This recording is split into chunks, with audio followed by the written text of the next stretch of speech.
қыздар жалпы ақша есепті жақсы көреді. Сол үшін барлығын есепте ұстаған дұрыс.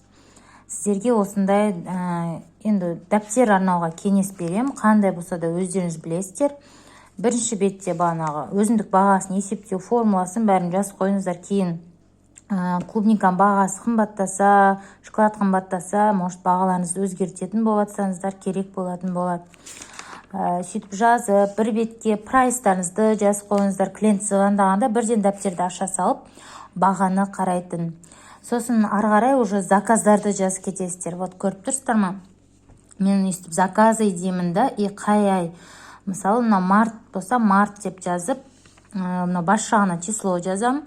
Потом қанша штук, букет или бокс соны жаза кетем. Сосын пайдасын жазам. Мынау мысалы өзінің бағасы, мынау маған қалатын пайда. Бұл пайданы қалай есептейсіздер? Алдын сіздерге өзіндік құнын есептеуді үйреттім ғой. Вот, содан мысалы бір штук клубника 215 теңгеде, менде клубника в шоколаде батырғанда. Сол 215 теңгені 9 штукқа көбейтем, шыққан санды мынау өзінің сататын бағамнан азайтам. Сол кезде қанша пайда қалады, осының барлығы түсіп тұрады. Мен алғаш заказ қабылдап жұмыс істеген кезден бастап, осы түскен пайдамды бірден Каспи депозитке аударып тұрдым. Сол кезде бір айда кәдімгідей әжептәуір ақша жиналып қалады. Сол кезде байқайсыздар қанша ақша жиналғанынша. Мынау общий расходына қалатын ақша бар ғой. Мынау пайда 2320 теңге и 2000 теңгеден расходқа есептеліп тұр ғой. Мысалы, әр букет, әр бокстан. Сол расход өзі керек заттарына спокойно жетеді, рекламасына, общий обороттағы ақша болып есептеледі. Ол рекламаға, шоколадқа, клубника, общий соның бәріне кете береді. И жалпы пайда сіздерге түсіп жатыр, ақшаларыңыз келіп жатыр. Бір күні үйге продукт ала саласыз, бір күні балаңызға бірдеңке ала саласыз, бір күні өзіңізге бірдеңке аласыз. Соның бәрін есепте жазып жүру керек. Прям осы дәптерге мен сияқты жазуға кеңес берем. Мысалы, бәрі мен заказдарды жазып жүрдім. И мына жерге мысалы расход, қанша шоколад, қай күні алдыңыздар, қандай клубника, қай жерден қай күні алдыңыздар, қанша килограмм алдыңыздар. Соның бәрін өйстіп жазып жүрсеңіздер, мысалы, упаковкаға қанша кетті, интернет рекламаға қанша кетті, олқысқа қанша кетті. Өйстіп әр айдың расходын, клубника шоколадеге именно кеткен расходын осылай жазып жүрем.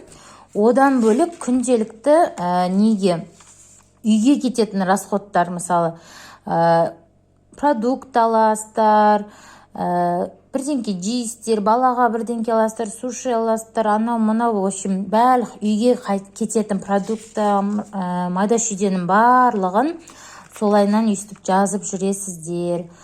Осылайша әр шығынды, пайданы жазып жүрсеңіздер, ақшаларыңыз есептеулі тұрады. Қай жерге қанша теңгенің айдың соңында көре аласыздар. Мысалы, закупке мына айда менде 128.800 теңге кетті августте деп көрдіңіздер ма? Июльде закупке 142.000 теңге кетті. Осылайша сіздер әр нелеріңізді есепте ұстап жүрсеңіздер, ол өздеріңізге жақсы, ақшаңыз қай жерге қалай кетіп жатқанын біліп тұрасыз. Бұлай жазып жүрмесеңіз бір түсінбей қаласыздар, ақшаларыңыз қайда кетіп жатыр, есепсіз болып қалады да. Бір үйдегілер, біреулер сұраса да вот деп көрсетіп айта салатын доказательстволарыңыз болады. Міне мен мына кезде мынаны алдым, мына кезде мынаны алдым. Келіп жатқан ақша, яғни пайдаға жаратылып жатыр дегендеші.